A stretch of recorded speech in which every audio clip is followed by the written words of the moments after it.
Hello guys, welcome to your channel prep pulse. आज के lecture में हम पॉलिटी के one of the most important और कंफ्यूजिंग टॉपिक हिस्टोरिकल बैकग्राउंड को कवर करने वाले हैं। देखो, एक बात की गारंटी देता हूं, अगर आप ये लेक्चर पूरा देख लेते हो तो सारी चीजें याद करवाने की गारंटी मेरी होगी। दूसरी बात, कैसे करवाऊंगा वो बताता हूं। देखो, पूरा लेक्चर तो मैं आपको पढ़ा ही दूंगा, साथ ही साथ आपको मेरे हैंड रिटन नोट्स और प्रिंटेबल फॉर्मेट में नोट्स वो भी दूंगा, और मोस्ट इंपॉर्टेंट, ये 20 क्वेश्चन का एमसीक्यू भी दूंगा जो लिटरली आपके हर एक कॉन्सेप्ट को टेस्ट करेगा। और ये सारी चीजें आपको हमारे टेलीग्राम चैनल पे मिलेंगी और उसका लिंक आपको डिस्क्रिप्शन में मिलेगा। चलिए लेक्चर स्टार्ट करते हैं। देखो, ये है मेरा हैंड रिटन फॉर्म वाला नोट्स और ये है आपका प्रिंटेबल फॉर्मेट वाला नोट्स। दोनों में सेम बातें लिखी हैं, बट किसी भी नोट्स को पढ़ने से पहले ना इंपॉर्टेंट ये है कि हम ये समझें कि आखिर ये हिस्टोरिकल बैकग्राउंड वाला टॉपिक हम इंडियन पॉलिटी के अंदर क्यों पढ़ रहे हैं, क्या है स्टोरी इसकी। तो सबसे पहले मैं आपको स्टोरी बताऊंगा, आप स्टोरी याद रखना, ठीक है। बड़े आराम से, बहुत ध्यान से आप इस स्टोरी को समझना, और इस स्टोरी को समझने के बाद आप फिर से नोट्स को एक बार रीडिंग करना। नोट्स आपको समझ में आ जाएगा और उसके बाद आप एमसीक्यू लगा लेना, सब कुछ क्लियर हो जाएगा, ये टॉपिक खत्म हो जाएगा आपके लिए। ठीक, चलो तो स्टार्ट करते हैं। देखो, सबसे पहले हमें ये समझना है कि भाई अंग्रेजों ने कितने एक्ट्स लाए, कितने कानून बनाए हमारे ऊपर। तो भाई टोटल 15 कानून बनाए थे, टोटल 15 कानून बनाए। 15 में से 8 जो है वो 1857 की क्रांति से पहले, और उस टाइम पे कौन रूल कर रहा था हमारे ऊपर इन एक्ट्स को यूज करके? ईस्ट इंडिया कंपनी रूल कर रही थी। और 1857 की क्रांति के बाद हमारे ऊपर 7 एक्ट बनाए गए, और उसके थ्रू हमारे ऊपर कौन रूल कर रहा था? डायरेक्ट क्राउन का रूल था, ताज का रूल था ब्रिटेन के। ठीक, अब चलिए, अब इंपॉर्टेंट ये है क्या कि अब हम कहानी को समझे, जिस कहानी की मैंने बात की थी। देखो, अब सबसे इंपॉर्टेंट ये है ना क्या कि बैटल ऑफ बक्सर से ये कहानी शुरू होती है। बैटल ऑफ बक्सर कब हुआ था? तो भाई आपको याद होना चाहिए, 22 अक्टूबर 1764 को बैटल ऑफ बक्सर हुआ था। तो देखो, बैटल ऑफ बक्सर में क्या हुआ। देखो, इस बैटल ऑफ बक्सर से पहले आपको पता है कि बैटल ऑफ प्लासी भी हुआ, बट वो स्ट्रैटेजिकली एक लड़ाई नहीं थी, रणनीति बना के लड़ाई हुई ही नहीं, और वहां पे नवाब सिराजुद्दौला को मार दिया गया। बट यहाँ पे एक्चुअल लड़ाई हुआ बैटल ऑफ बक्सर में, और यहाँ पर कौन लीड कर रहा था ब्रिटिश की तरफ से? Hector Munro, Hector Munro. और यहाँ पर अपोजिशन में कौन था? तो भाई 3 लोगों की कंबाइंड आर्मी थी, मुगल के शाह आलम टू की, अवध सुजाउद्दौला की, और बंगाल मीर कासिम की। और ये तीनों कंबाइंड आर्मी इस हेक्टर मुनरो के सामने हार जाती है, हार जाती है। ये बहुत बड़ी लड़ाई में एक बहुत बड़ी जीत थी, ठीक है।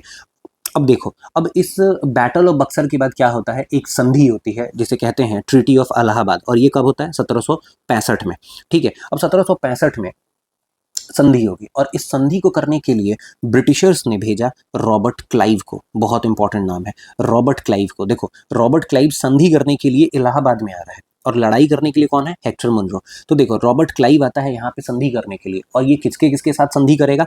ये मुगल और अवध मीन्स शाह आलम टू और सुजाउद्दौला के साथ में क्या करेगा? संधि करके जाएगा। और इस संधि में बहुत सारे पॉइंट्स होते हैं, बट हमारे इंपॉर्टेंस का कौन सा पॉइंट है? हमारे इंपॉर्टेंस का पॉइंट है बंगाल के अंदर क्या होता है? डायरकी आ जाती है। डायरकी मतलब क्या? देखो, राइट्स 2 तरह के होंगे, और इसी राइट्स के अंदर जो है वो विभाजन होगा। क्या है राइट्स के अंदर 2 तरीके का? एक होगा प्रशासनिक अधिकार, और दूसरा होगा आपका दीवानी राइट्स या रेवेन्यू का राइट। मीन्स एक तो ये क्या कि भाई कैसे आप वहाँ के सामान्य प्रशासन को आप चला रहे हो, देख रेख किस तरीके से हो रहा है, कानून व्यवस्था ढंग से चल रही है कि नहीं, वो चीज़। और दूसरी बात है रेवेन्यू, मीन्स पैसे की बात। तो पैसे की बात में या दीवानी राइट्स जो है वो इन लोगों ने क्या किया कि अपने पास रख लिया। मीन्स ब्रिटिशर्स ने क्या किया कि अपने पास दीवानी राइट्स रख लिया, ठीक है। और बाकी बोल दिया कि बंगाल के नवाब के पास क्या रह जाएगा? बंगाल के नवाब के पास सामान्य प्रशासन रह जाएगा। अब यहां से क्या हुआ क्या कि इसी को कहते हैं डायरकी इन बंगाल। अब बंगाल में द्वैत शासन लागू हो गया, 2 अलग अलग लोग 2 अलग अलग चीजों को देख रहे हैं, ठीक है। पहले ये पूरी चीज किसके पास होती थी? पहले ये एडमिनिस्ट्रेशन और दीवानी दोनों ही नवाब के पास हुआ करता था, बट अब इस चीज में विभाजन हुआ, और इसी को कहते हैं डायरकी। अब देखो, ये डायरकी लागू होने से प्रॉब्लम क्या हुई, ये समझने की बात है। अब ये फाइनेंस, पैसे, अब लोग तो इनके हैं नहीं, तो ये क्या कोशिश करेंगे? ये कंपनी कोशिश करेगी कि हम ज्यादा से ज्यादा लोगों के ऊपर क्या करें?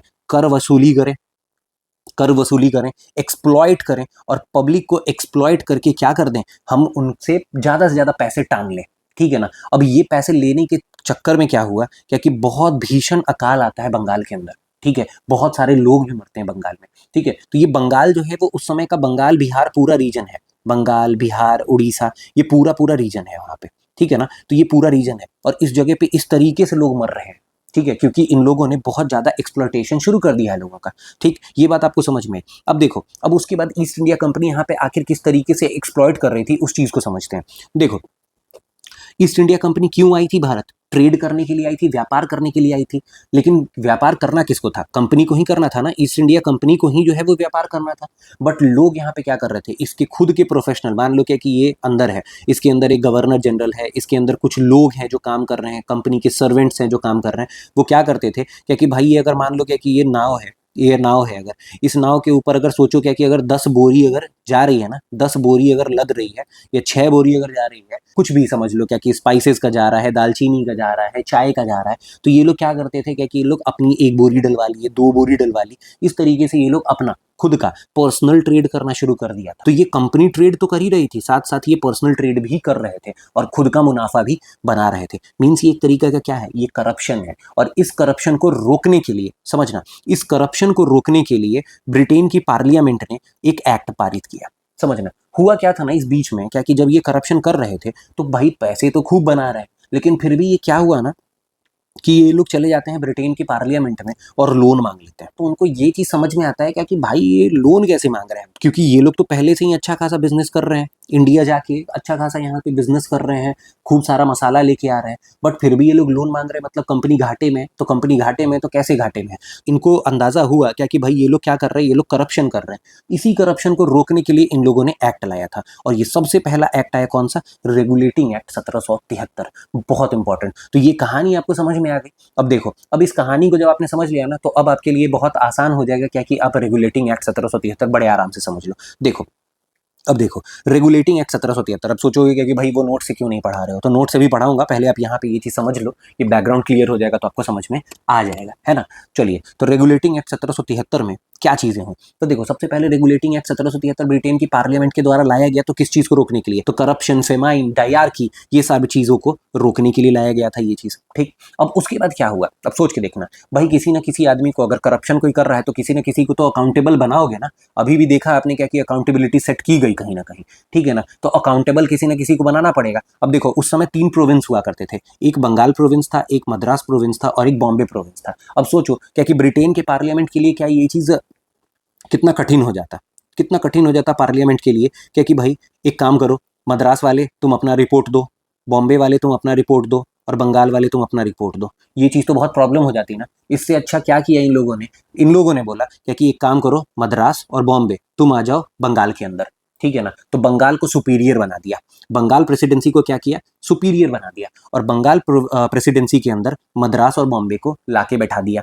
तो बोला क्या कि भाई अब तुम लोग जो है वो इसको रिपोर्ट करोगे, और ये जो है वो हमें रिपोर्ट करेगा, पार्लियामेंट को रिपोर्ट करेगा। तो इस तरीके से जो है वो इनकी अकाउंटेबिलिटी सिर्फ और सिर्फ बंगाल वाले से होगी, जो भी घपला होगा ये बंगाल वाले से पूछेंगे। तो इस तरीके से आपको पता होना चाहिए क्या कि भाई क्या हुआ, क्या कि यहाँ पे बंगाल को, अब सबसे ज़्यादा बिजनेस भी बंगाल से ही हो रहा था, क्योंकि सबसे पहली बार जो है वो बंगाल से ही बहुत ज़्यादा पैसा आया था इन्हें, ठीक है ना। बंगाल में ही डायरकी भी लगा, सब कुछ तो बंगाल से शुरू हो रहा था। इसीलिए बंगाल को इन्होंने क्या किया, बंगाल के पास में सारा पावर सेट कर दिया, तो बंगाल को ऊपर कर दिया। अब देखो, बंगाल का जो हेड हुआ करता था उसको गवर्नर कहते थे, मद्रास का जो हेड होता था उसको भी गवर्नर कहते थे, बॉम्बे के हेड को भी क्या कहते थे, गवर्नर कहते थे। अब तुम सोचो क्या कि अब इस एक्ट के थ्रू इन्होंने मद्रास और बॉम्बे को जो है वो बंगाल के अगर अंदर डाल दिया है, तो अब इसको गवर्नर थोड़ी बोलेंगे यार, दोनों को सबको गवर्नर कह रहे हैं तो थोड़ा सा ऊंचा पोस्ट हुआ है तो कुछ अलग बोलेंगे, तो क्या बोलेंगे, गवर्नर जनरल ऑफ बंगाल बोलेंगे। तो हमें पता होना चाहिए क्या कि भाई ये एक्ट से जो है वो गवर्नर जनरल ऑफ बंगाल आया, ये जो है वो बंगाल के अंदर मद्रास और बॉम्बे प्रेसिडेंसी आ गई। अब उसके बाद क्या हुआ, ये आपको एक केंद्रीकृत शासन नहीं दिख रहा है क्या, कि किसी एक आदमी के पास में सारा का सारा पावर जो है वो केंद्रीकृत हो गया है। तो यहाँ पे बंगाल के पास, बंगाल के गवर्नर जनरल के पास में सारा का सारा पावर आ गया। तो इसीलिए ये पहली बार सेंट्रलाइज पावर का स्टैब्लिशमेंट हुआ है इंडिया के अंदर, ईस्ट इंडिया कंपनी के द्वारा, ठीक। अब समझना, अब उसके बाद क्या हुआ, क्या कि भाई हमें करप्शन का कंट्रोल करना है। अब करप्शन को कंट्रोल करने के लिए क्या क्या मेजर्स ली जाएंगी, देखना, समझना। अब देखो, पावर 2 तरह से होगा, एक लेजिस्लेटिव पावर और एक executive power. Means legislative body क्या करती है, लेजिस्लेटिव बॉडी बनाएगी कानून को, ठीक है ना। और इस कानून को जो उसने बनाया है लेजिस्लेटिव बॉडी ने, अब हमारे यहाँ लेजिस्लेशन किस तरीके से काम करता है भाई, हमारे यहाँ लेजिस्लेशन मीन्स पार्लियामेंट, है ना, क्या है, पार्लियामेंट, और पार्लियामेंट के अभिन्न अंग है प्रेसिडेंट। तो यही तो होता है ना, ये लोग कानून बनाते हैं, ये लोग कानून, लॉ को बनाने का काम इनका है, और इम्प्लीमेंट करने का काम जो है वो एग्जीक्यूटिव बॉडी का है, एग्जीक्यूटिव बॉडी का है, ठीक है ना। यही हम पार्ट 5 में पूरा पढ़ते हैं, यही हम पार्ट 5 में पूरा पढ़ेंगे, ठीक है। अब यही चीज़ तो हो रहा था, यही सेम चीज़ यहाँ पे अब आपको देखने को मिलेगा। क्या देखने को मिलेगा कि लेजिस्लेटिव वाला काम पार्लियामेंट कर रही है, ब्रिटिश पार्लियामेंट कर रही है, और ये पहली बार ऐसा हो रहा है। ठीक है, ये पहली बार ऐसा हो रहा है रेगुलेटिंग एक्ट 1773 के साथ। तो पार्लियामेंट ने, ब्रिटिश पार्लियामेंट ने पहली बार कानून बना के भेजा है, और ये भेज करके कहाँ भेजा है, ये इंडिया भेजा है और एग्जीक्यूटिव बॉडी के पास भेजा है। अब एग्जीक्यूटिव बॉडी का काम क्या होगा, एग्जीक्यूटिव बॉडी बोलेगी क्या कि भाई आपको इंप्लीमेंट करना है। इंप्लीमेंट करने के लिए बैठा कौन है, इंप्लीमेंट करने के लिए गवर्नर जनरल ऑफ बंगाल बैठा हुआ है। लेकिन अब तो भाई पूरा का पूरा ये समझ लो क्या कि अगर पूरा इंडिया है तो इस पूरे इंडिया के ऊपर इसको इंप्लीमेंट करना है। अब ये बहुत इंपॉर्टेंट होगा नहीं, क्योंकि भाई ये पूरा इंडिया के ऊपर, पहले ये आदमी एक आदमी था, ये बंगाल छोटा सा चला रहा था, लेकिन अब पूरा का पूरा इंडिया चला रहा है, तो बहुत ज़्यादा भार पड़ जाएगा इसके अंदर। तो भार पड़ेगा तो इसको थोड़ा सा डिवीजन ऑफ लेबर, आप समझ रहे हो, तो डिवाइड करने के लिए क्या एक एग्जीक्यूटिव काउंसिल बना दिया जाता है 4 मेंबर का, बहुत इंपॉर्टेंट है। तो क्या किया गया, एग्जीक्यूटिव काउंसिल बना दिया गया। तो आपको समझ में आना चाहिए कि इस एक्ट के थ्रू क्यों एग्जीक्यूटिव काउंसिल बना। पार्लियामेंट के पास में पहला कंट्रोल लेजिस्लेटिव बॉडी के थ्रू आया है, ठीक है ना, ये चीज समझ में आनी चाहिए। उसके बाद फिर क्या भाई, करप्शन में, अब करप्शन बेसिकली किस तरीके से होता है, करप्शन पैसे का होता है, पैसे का करप्शन होता है ना, पैसे का करप्शन। पैसा नहीं होगा तो करप्शन ही आधा आधा खत्म हो जाएगा, ठीक है ना। तो सब कुछ पैसे से होता है। अब पैसे के ऊपर लेख जोख कौन रखेगा, इसका लेखा जोखा कोर्ट ऑफ डायरेक्टर्स एक बनाया गया। क्या बनाया गया, ब्रिटेन में एक कोर्ट ऑफ डायरेक्टर्स, इसमें बेसिकली सारे कंपनी के ही लोग थे, कंपनी के लोग थे, बट ये ब्रिटेन में होते थे, और ये लोग रेवेन्यू, सिविल और मिलिट्री सारी चीजों के ऊपर लेखा जोखा रख रहे थे, ठीक है ना। ये सारा रिपोर्ट बनाते थे यहाँ पे, ठीक है, समझ में आई बात। अब देखो, अब उसके बाद जुडिशियरी, मैंने बोला ना पार्ट 5 में हमारे यहाँ क्या है, लेजिस्लेटिव है, एग्जीक्यूटिव है और जुडिशियरी है। यहाँ पे अब एक जुडिशियरी भी सेट होने जा रही है। एक जुडिशियरी के थ्रू सुप्रीम कोर्ट कलकत्ता में बनाया जाएगा। क्या किया जाएगा, कलकत्ता में एक सुप्रीम कोर्ट बनाया जाएगा जिसमें 4 जजेस होंगे। 4 जजेस में एक चीफ जस्टिस होंगे जिसका नाम होगा एलिजा एम्फे, और बाकी 3 लोग, ठीक। मीन्स हमें ये पता चल गया क्या कि भाई रेगुलेटिंग एक्ट 1773 से करप्शन को रोकने का काम किया गया था, डायरकी बंगाल का खत्म किया गया था, ठीक है। गवर्नर ऑफ बंगाल को जो है वो गवर्नर जनरल ऑफ बंगाल बोला गया, और इस गवर्नर जनरल ऑफ बंगाल के अंदर मद्रास और बॉम्बे दोनों ही रिपोर्ट कर रहे हैं, और पूरा का पूरा ये रिपोर्ट किसको देगा, ये पार्लियामेंट को रिपोर्ट भेजेगा, ठीक है ना, गवर्नर जनरल ऑफ बंगाल। और इस तरीके से एक सेंट्रलाइज पावर जो है वो स्टेब्लिश हो जाती है हमारे भारत के अंदर, ठीक। जुडिशियरी बनेगी, तब जुडिशियरी बनेगी मीन सुप्रीम कोर्ट बनेगा, कहाँ पे, तो कलकत्ता के अंदर बनेगा, और जिसके अंदर 4 लोग होंगे। पहला चीफ जस्टिस कौन होगा, एलिजा एम्फे होगा।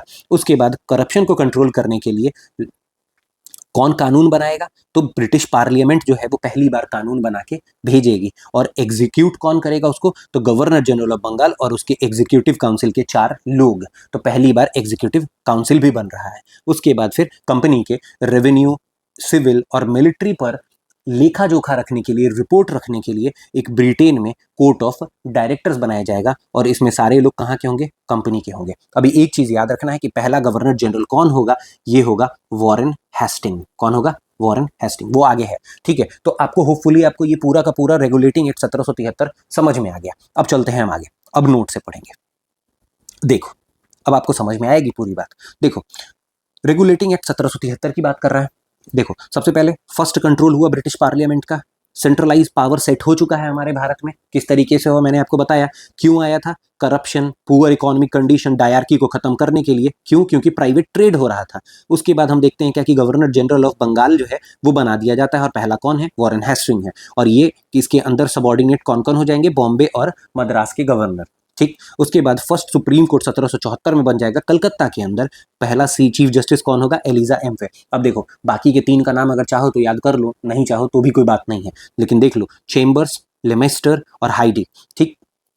अब एग्जीक्यूटिव काउंसिल बनता है जिसमें 4 लोग होंगे, ठीक है। उसके बाद अब देखो क्राउन कौन था उस समय, बहुत इंपॉर्टेंट ना, क्राउन कौन था, क्राउन था जॉर्ज थर्ड, और लॉर्ड नॉर्थ जो थे वो पीएम थे, कई बार पूछ लिया जाता है। और कोर्ट ऑफ डायरेक्टर्स को ब्रिटेन में बैठाया गया था, जो कि किस चीज के ऊपर रिपोर्ट रख रहे थे, रेवेन्यू, सिविल और मिलिट्री अफेयर्स के ऊपर, कंपनी के, ठीक। तो इस तरीके से पूरा का पूरा हमने रेगुलेटिंग एक्ट 1773 पूरा पढ़ लिया। अब देखो, अब इसके बाद फिर ना तुरंत ही 1781 में एक एक्ट ऑफ सेटलमेंट आता है, या अमेंडिंग एक्ट 1781 आता है। होता ये है ना क्या कि इन लोगों ने बना तो दिया सुप्रीम कोर्ट, बट इसके ना कार्यभार को डिफाइन नहीं किया, इसके कार्यभार को डिफाइन ही नहीं किया। अब होता क्या था ना क्या कि ये सुप्रीम कोर्ट लगातार इस गवर्नर जनरल के सारे मैटर्स में में टांग अड़ाना शुरू कर दे रहा था। तो इन्होंने क्या बताया क्या कि भाई, अब इस गवर्नर जनरल ने बताया क्या कि भाई ये सुप्रीम कोर्ट जो आपने बनाया है ना, ये हमारे सारे काम में टांग अड़ा रहा है, तो आप इसके पावर को थोड़ा कम वम करो, नहीं तो ये तो काम ही नहीं करने दे रहा है हमें। तो अब यहाँ से क्या होगा, इस अमेंडिंग एक्ट में या एक्ट ऑफ सेटलमेंट में सिर्फ और सिर्फ इस सुप्रीम कोर्ट के पावर्स को लो किया जाएगा, कम किया जाएगा। बस इतना ही बात याद रखोगे, ठीक है ना। पहली बार में सुप्रीम कोर्ट बना और दूसरे वाले एक्ट में सुप्रीम कोर्ट के पावर्स को कम किया गया। अब देखते हैं कैसे कम किया गया। देखो, सुप्रीम कोर्ट क्या किया गया कि सुप्रीम कोर्ट अगर चाहे तो किन किन बातों पे फैसला अपना दे सकती है, किन किन बातों पे फैसला दे सकती है। तुम भाई सीधी बात है क्या कि तुम फैसला एक ही चीज पे दे सकते हो, तुमको जो जिस मैटर में भी फैसला देना हो तुम दो, बट तुम गवर्नर और उसके काउंसिल और कंपनी के सर्वेंट्स के ऊपर कोई फैसला नहीं दोगे। That's it. तो ये चीज से ये एग्जेम्प्ट हो जाते हैं, ठीक। अब देखो, तो इसके पास बचा ही क्या, बचा क्या कि भाई वो पर्सनल लॉज के ऊपर जो है वो फैसला दे। तो इनहेरिटेंस हो, हिंदू लॉ हो, मोहम्मदन लॉ हो, इन सारी चीजों पर ये फैसला दे सकते थे। और इनका ज्यूरिडिक्शन सिर्फ और सिर्फ कलकत्ता में ही होगा, क्योंकि कलकत्ता में है तो कलकत्ता में ही होगा। इसीलिए मैंने आपको बताया क्या कि भाई अपना सुप्रीम कोर्ट आज का ये बिल्कुल अलग है। अब बोला इन्होंने सुप्रीम कोर्ट था, इस वजह से सुप्रीम कोर्ट बोलना पड़ेगा, बट कंफ्यूज नहीं होना है, ठीक है। अब देखो, अगर मान लो बाई चांस जैसे आज हम अपील करते हैं, तो भाई मानो क्या कि अगर डिस्ट्रिक्ट कोर्ट से अगर हम ऊपर जाते हैं तो डिस्ट्रिक्ट कोर्ट से पहले हम हाई कोर्ट में जाते हैं, फिर उसके बाद हम सुप्रीम कोर्ट में चले जाते हैं। इसी तरीके से तो हम जाते हैं। ये चीज वहां पे नहीं थी, इसीलिए मैंने आपको बोला क्या कि सुप्रीम कोर्ट तब की बहुत अलग थी। ये लोग क्या करते थे, अगर आपको कभी भी कोई लोअर कोर्ट के अगेंस्ट अगर जाना है, अगर कोई लोअर कोर्ट के, उस समय का बात कर रहा हूं कि लोअर कोर्ट के अगर अगेंस्ट जाना है आपको, तो आपको सीधा सीधा किसको रिपोर्ट करना पड़ेगा, गवर्नर जनरल और उसके काउंसिल को, ठीक है ना। गवर्नर जनरल और उसके एग्जीक्यूटिव काउंसिल को आपको रिपोर्ट करना पड़ेगा, ठीक है। आप सुप्रीम कोर्ट को रिपोर्ट नहीं करोगे, ये चीज याद रखना है, ठीक है। अब देखो, अगर कोई भी रेगुलेशन अगर प्रोविंशियल कोर्ट्स के ऊपर होगा, कोई भी प्रोविंशियल कोर्ट, कोई भी लोअर कोर्ट, अगर उसके ऊपर अगर कोई भी रेगुलेशंस, किसी भी तरीके का कोई भी अगर कानून लाना पड़ेगा, किसी तरीके से मेंबर बढ़ाना है, घटाना है, कुछ भी करना है, रेगुलेट करना है उसको, तो वो किसके द्वारा किया जाएगा, वो गवर्नर जनरल और उसके काउंसिल के द्वारा किया जाएगा। तो इससे आपको ये समझ में आया मैटर क्या है। मैटर ये है क्या कि आपको ये समझ में आना चाहिए क्या कि 1773 में जो सुप्रीम कोर्ट बना ना कलकत्ता के अंदर, वहां पे क्या हो रहा था क्या कि ये लोग जो है वो टांग अड़ा रहे थे किसके अंदर, गवर्नर और उसके काउंसिल में। तो काउंसिल के अंदर जब ये टांग अड़ा रहे थे, तो उस चीज में सुप्रीम कोर्ट के पावर को थोड़ा सा लिमिट करने के लिए, क्या करने के लिए, लिमिट करने के लिए ये वाला एक्ट लाया गया, जिसमें ये चीज कह दिया गया कि भाई तुम्हारा ज्यूरिडिक्शन को कम कर देंगे और ज्यूरिडिक्शन में सिर्फ और सिर्फ तुम पर्सनल लॉज, इंडियन के पर्सनल लॉज पे तुम काम कर सकते हो, तुम इनके ऊपर नहीं कर सकते हो। हाँ, ये चीज भी छूट गया, ये रेवेन्यू रिलेटेड मैटर्स में भी किसी भी तरीके से ये अपना कोई फैसला नहीं दे सकते थे, ठीक है ना। तो ये सारी चीजें हैं। अब चलो, अब आगे चलते हैं भाई। पिट्स इंडिया एक्ट 1784 बहुत इंपॉर्टेंट समझना। देखो, पहली बार कंपनी के टेरिटरी को क्या बोला जाएगा, ब्रिटिश पोजीशन इन इंडिया। समझना क्यों बोला जा रहा है ब्रिटिश पोजीशन इन इंडिया। हुआ ये था ना क्या कि बहुत सारे यूरोपियंस हैं, बहुत सारे यूरोपियंस हैं, और इन बहुत सारे यूरोपियंस में एक यूरोपियन ऐसा था जो कि भाई इनको लगातार काउंटर कर रहा था। और वो काउंटर करने वाला यूरोपियन कौन था, वो काउंटर करने वाला यूरोपियन जो था वो था फ्रांस। कौन था, फ्रांस। असल में होता ये है क्या कि फ्रांस को इन लोग कार्नेटिक वॉर में हरा देते हैं। क्या करते हैं, कार्नेटिक वॉर में हरा देते हैं। और फ्रांस जो दावेदारी कर रहा था भारत का, वो भी अब खत्म हो गया। मींस इनका सारा कंटेंडर जो भी बचा था वो सब खत्म हो गया। तो अब बचे कौन, बचे ब्रिटिश। तो इन्हें इसीलिए इन्होंने ये लिखा कि भाई ब्रिटिश पोजीशन इन इंडिया, ये चीज लिखता है। तो याद रखना क्या कि ब्रिटिश पोजीशन इन इंडिया वाली बात कहाँ पढ़ी थी आपने, तो पिट्स इंडिया एक्ट में पढ़ी थी 1784 में। अब देखो, अब एक फॉर्म ऑफ डुअल गवर्नमेंट भी शुरू होता है। डुअल गवर्नमेंट, देखो डायआर्की, एक हुआ डायआर्की। तो डायआर्की कहाँ आपने देखा, डायआर्की आपने देखा था, डायआर्की खत्म हुआ रेगुलेटिंग एक्ट 1773 से। ये चीज, ये बात याद रखोगे। और डुअल गवर्नमेंट या फिर डबल गवर्नमेंट आपको कहाँ दिखेगा, देखना ये दिखेगा आपको कोर्ट ऑफ डायरेक्टर्स, जो कि आपको 24 मेंबर का बना था, उनके, और बोर्ड ऑफ कंट्रोल के लिए। देखना हुआ ये ना क्योंकि असल में ये चीज हो रहा था कि डुअल गवर्नमेंट में लिख रहा हूँ, डुअल गवर्नमेंट। इस डुअल गवर्नमेंट में क्या हो रहा था क्योंकि भाई ब्रिटेन में आपने देखा क्या कि वो कोर्ट ऑफ डायरेक्टर्स बन रहा है, कोर्ट ऑफ डायरेक्टर्स बन रहा है, ठीक है ना। जिनका काम आपने देखा था ये 24 मेंबर का होता था। इसका आपने काम देखा था क्या कि ये रेवेन्यू रिलेटेड मैटर्स पे रिपोर्ट बनाते थे, ये सिविल रिलेटेड मैटर्स में रिपोर्ट बनाते थे, और मिलिट्री रिलेटेड मैटर्स में रिपोर्ट बनाते थे। बट इनके लिए कोई ट्रांसपेरेंसी तो बैठी नहीं थी, कोई ट्रांसपेरेंसी नहीं थी पार्लियामेंट में, ठीक है ना। पार्लियामेंट को कुछ भी नहीं पता चल रहा था कि आखिर ये किस तरीके से अपना रिपोर्ट बना रहे हैं, क्या है इसके अंदर। इसीलिए इन्होंने क्या किया, पार्लियामेंट ने क्या किया कि अपने कुछ लोगों को वहाँ पे बैठाया और उसको कहा board of control, sorry spelling गलत हो गया, ठीक है ना। तो ये क्या है, डुअल गवर्नमेंट जो ये शुरू किया, जो डबल गवर्नमेंट शुरू हुआ, इसमें एक कोर्ट ऑफ डायरेक्टर्स है 24 मेंबर का, और एक आया आपका बोर्ड ऑफ कंट्रोल जो कि 6 मेंबर का बना। और इस 6 मेंबर का काम ये था क्या कि भाई तुम सारे पॉलिटिकल मुद्दों को देखोगे, ठीक है ना, तुम सारे पॉलिटिकल मुद्दों को देखोगे, पार्लियामेंट को ये रिपोर्ट भेजेगी और अपॉइंट किया जाएगा ये क्राउन के द्वारा, ठीक है ना, ये क्राउन के द्वारा अपॉइंट किया जाएगा। और कोर्ट ऑफ डायरेक्टर्स जो है वो क्या करेंगे, वो सारे कंपनी के कॉमर्शियल मुद्दों पर अपना ध्यान रखेंगे, ठीक है ना। तो इस तरीके से, तो एक तरीके से आप देख रहे हो ना क्या कि ये कोर्ट ऑफ डायरेक्टर्स क्या करेगा, ये कॉमर्शियल मुद्दों को देखेगा, और बोर्ड ऑफ कंट्रोल क्या करेगा, पॉलिटिकल मुद्दों को देखेगा। ठीक, ये चीज समझ में आई बात। चलो, तो यहाँ पे यही डबल गवर्नमेंट में आप क्या देख रहे हो, कोर्ट ऑफ डायरेक्टर्स 24 मेंबर का, जिसको अब क्या किया गया, ये सिर्फ और सिर्फ कॉमर्शियल मुद्दों को देखेगा, और इसके अलावा बचे हुए सारे मुद्दों को जो है वो कौन देखेगा, बोर्ड ऑफ कंट्रोल। ये किसके द्वारा अपॉइंट किया जा रहा है, क्राउन के द्वारा अपॉइंट किया जा रहा है, और ये अपना रिपोर्ट किसको देगा, ब्रिटिश पार्लियामेंट को देगा, ठीक है। अब देखना, ब्रिटिश गवर्नमेंट जो है वो अब सुप्रीम कंट्रोल रख रही है पूरे कंपनी के एडमिनिस्ट्रेशन के ऊपर। आपको दिख रहा है ना, पूरा पॉलिटिकल मुद्दा यहाँ पे ले लिया, और ये जो कानून बना के भेजेंगे उसको एक्सरसाइज कौन करेगा, उसको इम्प्लीमेंट कौन करेगा, उसको इम्प्लीमेंट करेगा वह गवर्नर जनरल ऑफ बंगाल, ठीक है ना, इस तरीके से। तो ये चीज हुआ। अब उसके बाद आप देखोगे तो क्या हुआ ना कि गवर्नर के जो है वो एग्जीक्यूटिव काउंसिल को थोड़ा छोटा किया गया। आपने देखा क्या कि भाई रेगुलेटिंग एक्ट के थ्रू, रेगुलेटिंग एक्ट 1773 के थ्रू 4 मेंबर लाए गए थे। अब पिट्स इंडिया एक्ट 1784 के थ्रू क्या कर दिया गया, इस 4 को 3 कर दिया गया, 3 मेंबर का कर दिया गया, ठीक है। तो ये उतना इंपॉर्टेंट नहीं है, बट आपको याद रखना है, ठीक है। अब गवर्नर को वीटो का भी पावर मिला, बट ये वीटो आज के प्रेसिडेंट के वीटो से थोड़ा डिफरेंट है। अब देखो, इस समय भी जॉर्ज थर्ड ही है, विलियम पिट, और कैपिटल यहाँ पे कंपनी के कैपिटल को कलकत्ता बनाया गया, ठीक है। तो ये चीज याद रखोगे, यहाँ पे डुअल गवर्नमेंट वाली बात बहुत इंपॉर्टेंट है, British position of India important है। अब देखो, एक्ट ऑफ 1786 का एक्ट आ रहा है, ये क्या कहेगा, देखो समझना मेरी बात को, ये सिर्फ 2 साल के बाद ही आ गया, 2 साल के बाद ही हो ये रहा था ना, क्या कि भाई देखो, लॉर्ड कॉर्नवालिस अब इंडिया आने वाला है। लॉर्ड कॉर्नवालिस पहले अमेरिका में था, ठीक है, अमेरिका में था। अब लॉर्ड कॉर्नवालिस जब इंडिया आ रहा है ना, उसके 2 डिमांड्स थे, इंडिया आने से पहले उसके 2 डिमांड्स थे। डिमांड ये था कि भाई पहले ये था कि गवर्नर जनरल को, गवर्नर जनरल बंगाल का जो गवर्नर जनरल होता था, उसको राय मशवरा लेना पड़ता था, किससे, एग्जीक्यूटिव काउंसिल से। एग्जीक्यूटिव काउंसिल जो 4 मेंबर का आपने देखा था ना, और अभी पिट्स इंडिया में वो 3 मेंबर का हो गया था, तो अपने गवर्नर 4 से 3 कर दे रहा हूँ, ठीक है ना। तो इससे जो है वो परमिशन लेना पड़ता था कि हाँ भाई ये सही अगर है तो आप मानोगे, और अगर आपकी बात अगर गलत है तो एग्जीक्यूटिव काउंसिल उसको मना भी कर सकती है, ये वाली चीज थी। बट अब ये जो कॉर्नवालिस आने वाला है, ये बोल रहा है क्या कि भाई मैं एग्जीक्यूटिव काउंसिल के बात को ओवरराइड करने का पावर होना चाहिए, और दूसरी चीज क्या कि भाई मुझे कमांडर इन चीफ बनना है पूरे इंडियन आर्मी का। उस समय इंडियन आर्मी नहीं था, आप कह सकते हो ब्रिटिश इंडियन आर्मी। तो इस तरीके से, तो ये जो है, ये कमांडर इन चीफ, यही दोनों बातों को, इसके यही दोनों बातों को मानता है एक्ट ऑफ 1786। तो लॉर्ड कॉर्नवालिस के 2 डिमांड थे, जो कि था power to override executive council के डिसीजन को स्पेशल केसेस में, और दूसरा कमांडर इन चीफ बनना मिलिट्री का। तो 1786 में कॉर्नवालिस आ रहा है, और कॉर्नवालिस की इन 2 डिमांड्स को माना जाएगा, ठीक। ये चीज आपको समझ में आए। अब चलो, अब देखते हैं चार्टर एक्ट। अब यहां से पहला चार्टर आ रहा है, फर्स्ट चार्टर। याद रखोगे, हमेशा चार्टर 20 साल के बाद आएगा। हर चार्टर, जब भी आप चार्टर देखोगे 20 ईयर्स, पेपर में पूछा जाता है क्या कि कितने साल पे चार्टर आता था।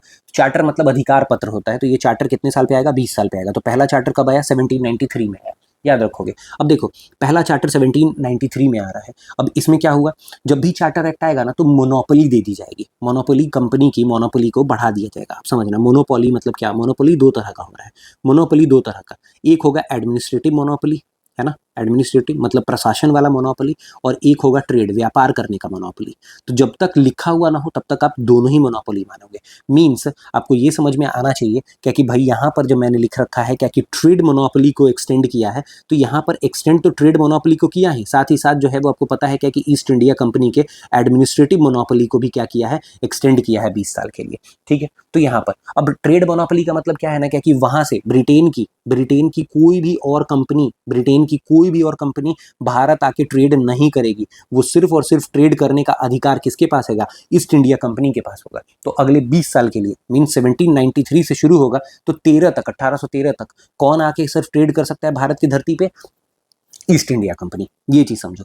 अब दूसरी बात क्या है कि भाई गवर्नर जनरल को, अब देखो अभी आपने देखा ना क्या कि यहाँ पर कॉर्नवालिस ने जो दो डिमांड किया था कि ओवरराइड, एग्जीक्यूटिव काउंसिल के बात को ओवरराइड करने की बात, और दूसरा कमांडर इन चीफ करने की बात, कमांडर इन चीफ बनने की बात। तो इन दोनों ही बात को मतलब वहाँ के पार्लियामेंट को ऐसा लगता है क्या कि हाँ भाई ये तो जेन्युइन डिमांड है, ये कॉर्नवालिस क्या, कॉर्नवालिस के बाद आने वाले भी सारे गवर्नर जनरल ऑफ बंगाल को हम लोग ये पावर दे ही देते हैं, है ना।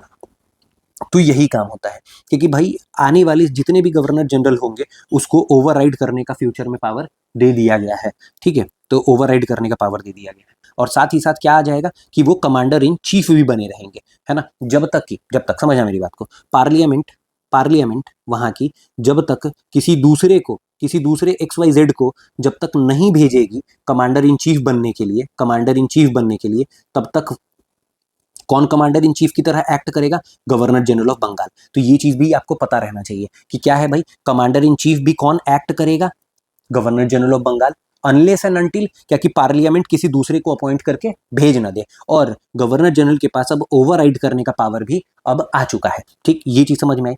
और दूसरी बात अब बहुत इंपॉर्टेंट, अब देखो भाई आप खुद समझो क्या कि भाई ट्रेड मोनोपोली तो किसके पास है, trade monopoly east India company के पास है। मींस जितना पैसा इंडिया से ये लोग लूट के जाएंगे, बिजनेस करेंगे, लूट के लेके जाएंगे, वो सब जो है वो ईस्ट इंडिया कंपनी रखेगी। अब तुम सोच के देखो क्या कि ईस्ट इंडिया कंपनी अगर रखेगी तो ईस्ट इंडिया कंपनी का जो ये बोर्ड ऑफ कंट्रोल बन रहा है, ये जो बोर्ड ऑफ कंट्रोल बना, अभी हमने देखा ना कि भाई क्या हुआ कि भाई ब्रिटेन में दो तरीके से काम चल रहा है, कंपनी का दो तरीके से काम चल रहा है। एक है कोर्ट ऑफ डायरेक्टर्स जो 24 मेंबर का था पिट्स इंडिया में, और दूसरा जो है वो तुम्हारा बोर्ड ऑफ कंट्रोल बन रहा है जो कि 6 मेंबर का था। और क्या बन रहा था, ये पॉलिटिकल मुद्दों पे देख रहा था।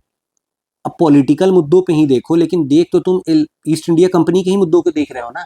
तो ईस्ट इंडिया कंपनी के मुद्दे को देख रहे हो तो भाई तुम्हें जो है इन लोगों को सैलरी जो है वो पार्लियामेंट क्यों देगी, इनको सैलरी कहाँ से दो, इंडिया से जो पैसा ला रहे हो, इस इंडिया से जो राजस्व लेके आ रहे हो उस पैसे को दो, ये चीज लागू कर दिया गया। तो ये जो बोर्ड ऑफ कंट्रोल बना ना, इस बोर्ड ऑफ कंट्रोल को पैसा कहाँ से मिलेगा, इंडियन रेवेन्यू से मिलेगा बोर्ड ऑफ कंट्रोल को, ये चीज याद रखोगे, ठीक, ये चीज याद रखोगे। और दूसरा अब जो कंपनी को भाई रियायत दे रही है, पार्लियामेंट ही तो कह रही है ना, वहां की पार्लियामेंट कह रही है कि भाई तुम लोगों को हम क्या देते हैं, 20 साल का ट्रेड मोनोपोली देते हैं, कोई नहीं जाएगा यहाँ से, इस चीज की गारंटी हम लेते हैं।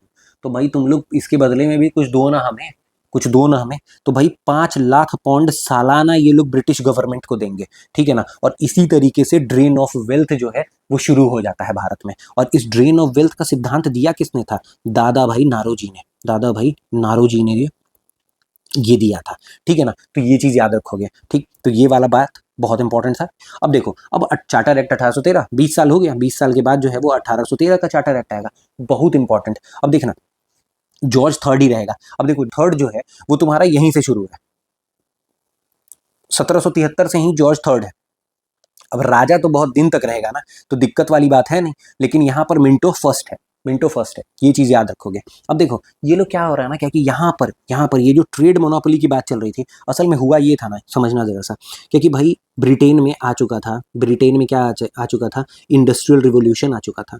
क्या आ चुका था, इंडस्ट्रियल रिवोल्यूशन आ चुका था। और इस इंडस्ट्रियल रिवोल्यूशन के कारण यहाँ के जो ट्रेडर्स थे, यहाँ के जो लोग थे, यहाँ के जो बिजनेसमैन थे, उनको चाहिए था क्या कि भाई और मार्केट मिले। क्या मार्केट मिले, ओपन मार्केट मिले। समझना एक सेकेंड, ब्रिटेन के व्यापारियों, बिजनेसमैन को क्या चाहिए था, ओपन मार्केट चाहिए था बहुत ज्यादा, है ना, ताकि वहां का जो प्रोडक्शन हो रहा है उसको वो ज्यादा से ज्यादा बेच सकें। और उस चीज के लिए इंडिया आने दे नहीं रहे थे बाकी बिजनेसमैन को। किसको आने दे रहे थे, तो ईस्ट इंडिया कंपनी को आने दे रहे थे। वहां पे भी लगातार विद्रोह चल रहा था कि भाई हमें भी जाना है, इंडिया जाना है, हम भी जाके वहां पे बेचेंगे अपना सामान, और वो करने नहीं दे रहे थे। तो अगला चार्टर एक्ट जैसे ही 13 वाला आएगा, 93 के बाद में, तो ये क्या होगा, क्या कि इनकी ट्रेड मोनोपोली को खत्म कर दिया जाएगा। मैंने आपको दो बात बताई, मैंने आपको बताया था अभी क्या कि मोनोपोली दो तरीके का कंपनी को हमेशा मिलेगा। ईस्ट इंडिया कंपनी के पास हमेशा दो तरह की मोनोपोली होगी, एक एडमिनिस्ट्रेटिव मोनोपोली होगी, प्रशासन करने का अधिकार होगा, जिसके तहत आप देखते हो क्या कि ईस्ट इंडिया कंपनी जो है वो हमारे ऊपर शासन कर रही है। और दूसरा चीज ट्रेड करने का मोनोपोली। तो ट्रेड करने वाला मोनोपोली जो है वो फाइनली पार्शियली खत्म होने जा रहा है, पूरी तरीके से नहीं बट पार्शियली खत्म होने जा रहा है, ठीक है ना। और कैसे पार्शियली खत्म हो रहा है, पूरा ट्रेड नहीं दिया, बाकी सामान तो तुम बेच लो यहाँ पे आके और यहाँ से ले जाके वहाँ बेच लो ब्रिटेन में, बट चाय चीन जो है उसके साथ व्यापार जो है, उस चीज का व्यापार, चाय का व्यापार, चीन का व्यापार और ओपियम का भी, है ना, अफीम का व्यापार, ये तो हम तुम्हें नहीं करने देंगे। ये सिर्फ और सिर्फ इस चीज के ऊपर मोनोपोली सिर्फ ईस्ट इंडिया कंपनी का होगा। अब उसके बाद अगर हम बात करते हैं कि दूसरा दूसरा क्या होता है, दूसरा बहुत इंपॉर्टेंट है यार। देखो थोड़ा समझना मेरी बात को। हो ये रहा है ना कि अब 1813 आ चुका है, 1813 आ चुका है, एक नीति है। देखना थोड़ा हिस्ट्री है, एक सेकेंड, एक सेकेंड, जरा पेन ले लें, एक, चलिए देखिए, होता ये है ना कि 1773 से शुरू होगा, 1773 से शुरू होगा। 17, अब देखना ये लोग ना असल में देखना कि हमारे ऊपर रूल करना है। अगर किसी भी आदमी के ऊपर आपको रूल करना होगा ना, तो सबसे पहले आप क्या करोगे, आप उसके कल्चर और उसके व्यवहार को समझोगे। क्या करोगे, आप उसके कल्चर और उसके बिहेवियर को समझोगे। उस मतलब कल्चर को समझने की बात ये इस तरीके से आती है ना, क्या कि आदमी के बिहेवियर में उसका कल्चर झलकता है, ठीक है ना। तो इस तरीके से तो हमारे कल्चर को वो पढ़ रहे थे। और पढ़ने वाली बात तो देखो, सबसे पहले 1773 से 1773 में ये लोग तो पहला एक्ट आ रहा है यहाँ पर। उसके बाद क्या होता है, 1813 की बात आएगी, 1813, फिर 1857 की क्रांति की बात आएगी, और उसके बाद 1885। अब देखो, अभी तो आपको ये टाइमलाइन नहीं समझ में आ रहा होगा क्या है, वो मैं बता रहा हूँ आपको। देखो क्या हो रहा है ना कि भाई जब ये 1773 में आते हैं, तो जब ये 1773 में जब ये पहला कानून लेके आते हैं ना, उस समय ये हमारे सारे सारे के सारे ग्रंथ को पढ़ने की कोशिश करते हैं। क्या करने की कोशिश करते हैं, इस समय ये नो इंटरवेंशन पॉलिसी के साथ हमारे सारे ग्रंथों और हमारे सारी चीज़ को समझने की कोशिश करते हैं। ये हमें समझ रहे हैं, हमारे सोसाइटी को रीड कर रहे हैं। क्या कर रहे हैं, हमारे सोसाइटी को समझ रहे हैं, हमारे सोसाइटी को रीड कर रहे हैं। और इसके बाद 1813 में ये लोग अब कोशिश करते हैं क्या कि भाई अब तो हम लोग समझ चुके हैं, अब हम तुम लोगों को समझाएंगे। क्या करेंगे, अब आ गई है इंटरवेंशन वाली नीति, क्या कि अब तुम्हारे सारे कल्चर वाले मुद्दे पे अब हम लोग अपना हस्तक्षेप डालेंगे। तो यहाँ पर कोई इंटरवेंशन नहीं था, कोई हस्तक्षेप नहीं था, ठीक है ना, इस जगह पे कोई हस्तक्षेप नहीं था इस समय तक। लेकिन 1813 से ये लोग हस्तक्षेप डालना शुरू कर देते हैं, और यहाँ से जो है ये हमें अब समझाएंगे, समझाएंगे। और समझाने की बात आएगी, हिंदी हो सकता है मैं गलत लिखूं, बट कोई बात नहीं है। चलिए, तो अब ये क्या है, क्या कि ये हमें अब समझाने की कोशिश करेंगे। अब समझाने की कोशिश करेंगे तो यहाँ पे ही आप, अगर आप लोगों ने हिस्ट्री अच्छे से पढ़ा है तो आपको पता होगा क्या कि यहाँ पे वाइट मैन्स बर्डन की बात करते हैं, है ना। वाइट मैन्स बर्डन मीन्स गोरे लोगों का ये कर्तव्य है क्या कि वो पिछड़े लोगों को समझाएं। और वो पिछड़ा कौन है, वो इनके कॉलोनीज है, इनकी कॉलोनीज है ना। ये जहाँ पे रूल कर रहे हैं ये कॉलोनीज है, मीन्स इंडिया भी एक हिस्सा है, और इस जगह ये सबको पिछड़ा मान रहे हैं और आपको वो समझाना चाहेंगे। फिर उसके बाद क्या होगा, फिर उसके बाद 1857 में तो भाई भयानक, अब सोचो क्या कि हमारे कल्चर को ही पूरी तरीके से बदलने का, आजकल आजकल लड़ाई ही क्यों होती है, समझो, लड़ाई होने के पीछे का सबसे पहला कारण ही यही है, धर्म। धर्म, अब ये धर्म वाले मुद्दे में, रिलीजन वाले मुद्दे में अगर कोई हाथ डालेगा, आपके कल्चर को पूरे की पूरी तरीके से अगर बदलने की कोशिश करेगा, तो लड़ाई हो जाएगी। वही सेम चीज़ होता है। और 1857 में ये लोग समझते हैं क्या कि भाई हमने बहुत ज़्यादा एक्सेसिव इंटरवेंशन कर दिया है इनके सोसाइटी में, इंडियन सोसाइटी में। तो ये क्या करते हैं, अपने इंटरवेंशन को अब रोक लेंगे, बोलेंगे अब भाई नहीं, अब नहीं कुछ करेंगे, अब इंटरवेंशन हम नहीं करेंगे, ठीक है। और क्या करते हैं, 1885 में आईएनसी जब बन जाएगी, आईएनसी जब बन जाएगी, तो ये लोग बोलेंगे कि आईएनसी तुम्हारी पार्टी, अब वो समझे क्या कि तुम्हारे लिए क्या करना है क्या नहीं करना है, हम नहीं कुछ बताने जा रहे हैं। तो 1857 के बाद से ये लोग आपके सोसाइटी के अंदर, कल्चर के अंदर किसी भी तरीके से नहीं इंटरवेंशन करेंगे। और देखो बहुत इंपॉर्टेंट बात ये है ना क्या कि इसी बीच के टाइमलाइन में 1813 से 1857 के बीच में ही जो है वो क्या होता है, आप देखते हो क्या कि सती प्रथा जो 1829 में राजा राम मोहन रॉय और विलियम बेंटिक के द्वारा खत्म किया गया था, वो चीज़ वो आती है इसी बीच में। उसके बाद विडो रीमैरिज एक्ट जो आता है,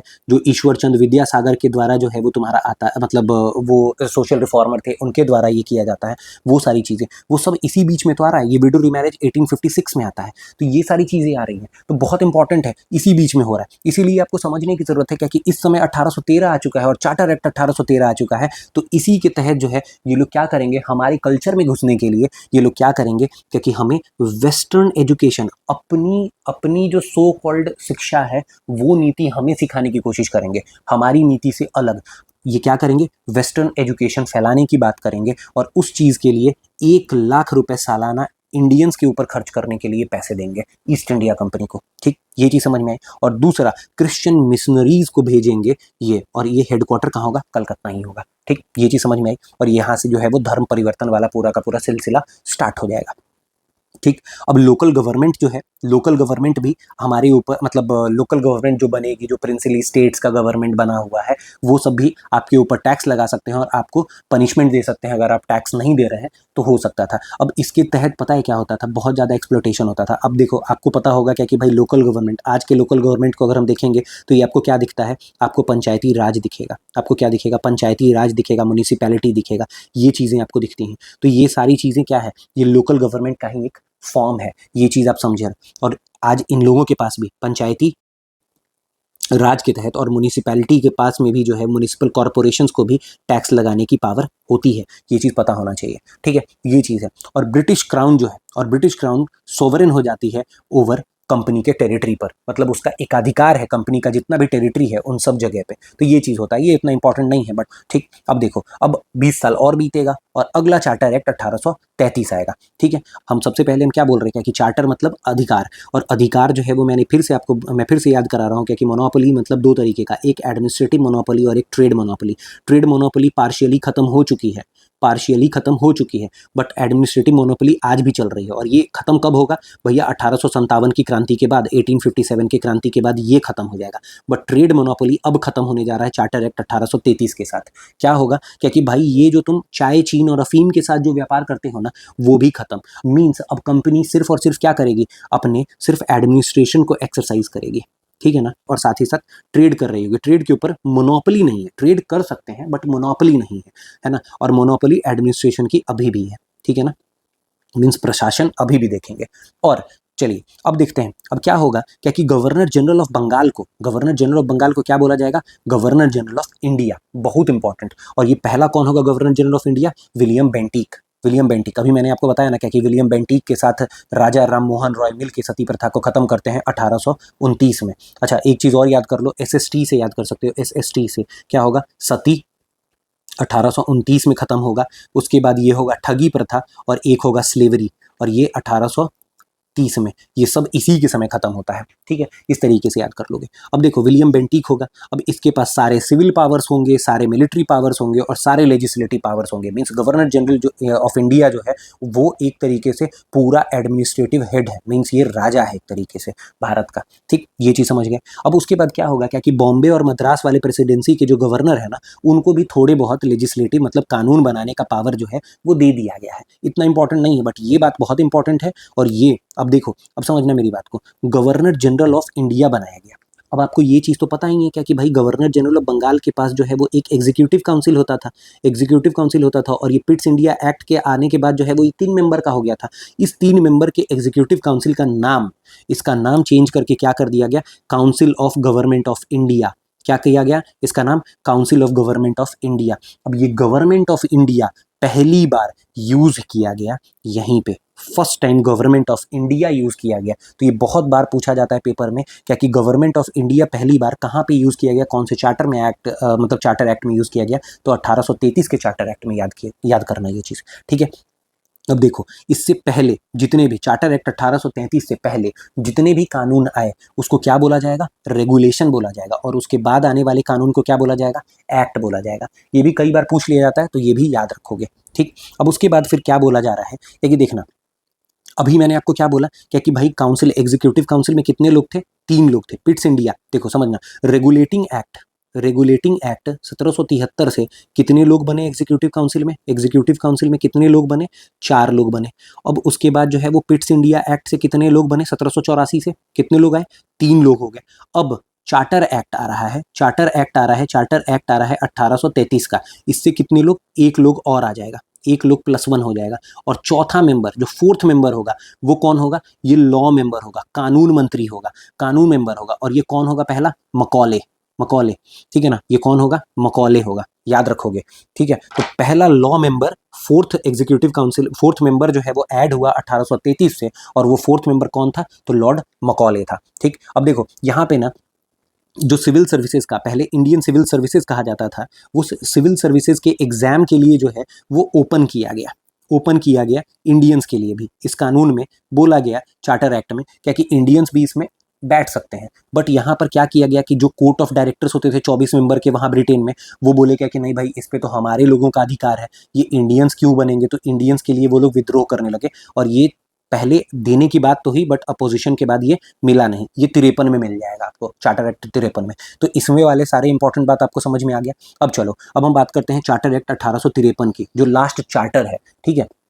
ये लास्ट चार्टर है, फर्स्ट चार्टर 1793 वाला, ठीक है। अब लास्ट, इस समय रानी विक्टोरिया, ठीक है, और डलहौजी जो है वो गवर्नर जनरल है। अब समझना मेरी बात को। अब क्या है भाई, यहाँ पे सबसे पहली बार पार्लियामेंट्री फॉर्म में गवर्नमेंट का फाउंडेशन। तो अब देखो, ये पार्लियामेंट्री फॉर्म में जो है देखने को मिलेगा। अब देखो, पहले क्या होता था, पहले एग्जीक्यूटिव बॉडी, तो एग्जीक्यूटिव बॉडी कौन है, एग्जीक्यूटिव बॉडी है गवर्नर की काउंसिल, ठीक है ना, जिसमें एक गवर्नर है और 4 मेंबर हो गया। चौथा मेंबर कौन था, अभी देखा हमने क्या कि लॉ मेंबर था, और वो कौन था, लॉर्ड मकॉले था, ठीक।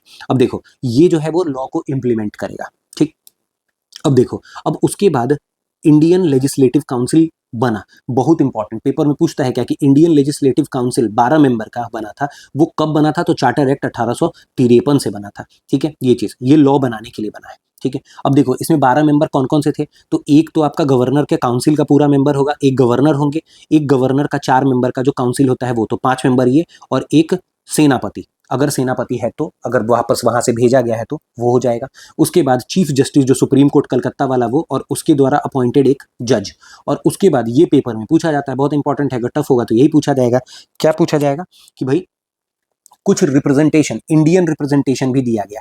इसमें इंडियन कौन से होते थे, जो भाई गवर्नर जनरल, मतलब अब गवर्नर जनरल ऑफ इंडिया है तो गवर्नर जनरल ऑफ इंडिया के जो क्लोज वंस होते थे, उस जगह के लोगों को बुला लिया जाता था। वो कौन से 4 जगह थे, तो 3 प्रेसिडेंसी तो याद कर ही लोगे, बंगाल, बॉम्बे और मद्रास, ये 3 प्रेसिडेंसी के लोग थे। प्लस एक और कौन था, आगरा। कई बार इसको लिखा जाता है नॉर्थ वेस्ट प्रोविंस, तो आगरा। 4 जगह से, इंडिया के 4 जगह से लोकल रिप्रेजेंटेशन भी लिया जा रहा था, ये चीज भी याद रखोगे। और दूसरा, मैंने आपको क्या बोला, क्या कि भाई सिविल सर्विसेज में इंडियंस को बैठने की बात तो की गई थी 33 में ही, देखो यहाँ पे 33 में की गई थी, बट यहाँ पर कोर्ट ऑफ डायरेक्टर्स ने विद्रोह कर दिया, इस वजह से इस चीज को यहाँ पे दिया नहीं गया। बट फाइनली यहाँ से जो है वो दे दिया गया, और इसके लिए 1854 में एक कमेटी बनी थी, यही मकॉले जो लॉ मेंबर था ना, इसी की कमेटी बनी थी, और इसी ने इस चीज को अप्रूव करवाया, ठीक है। तो ये चीज याद रखना। बाकी बोर्ड ऑफ डायरेक्टर्स जो था, जो कोर्ट ऑफ डायरेक्टर्स होते थे ना, कोर्ट ऑफ डायरेक्टर्स जो 24 मेंबर का होता था, उसको 18 मेंबर का कर दिया, और उसमें 6 मेंबर्स ब्रिटिश क्राउन के द्वारा नॉमिनेट किया जाता था। इतना इंपॉर्टेंट नहीं है, बस याद रखना है, ठीक है। तो चलो, आज का लेक्चर हमारा यहीं तक का था। देखो, हमने आज, मैंने जैसे आपको बताया था कि 1857 से पहले जो 8 एक्ट आए थे, उन सारे 8 एक्ट को बहुत अच्छे से पढ़ लिया है, सारी चीजें खत्म हो चुकी हैं। पीडीएफ आप टेलीग्राम पे ले लेना। बाकी अगले पार्ट में हम इस बचे हुए 7 एक्ट्स को भी पढ़ लेंगे, इसी तरीके से यहीं से याद करा के भेजूंगा। बाकी एमसीक्यू आप जरूर वहां से डाउनलोड कर लेना हमारी टेलीग्राम से, और उसको जरूर देखना, और एक बार इस पूरे लेक्चर को आप पीडीएफ को भी एक बार अच्छे से पढ़ लेना, ठीक है। चलिए, धन्यवाद।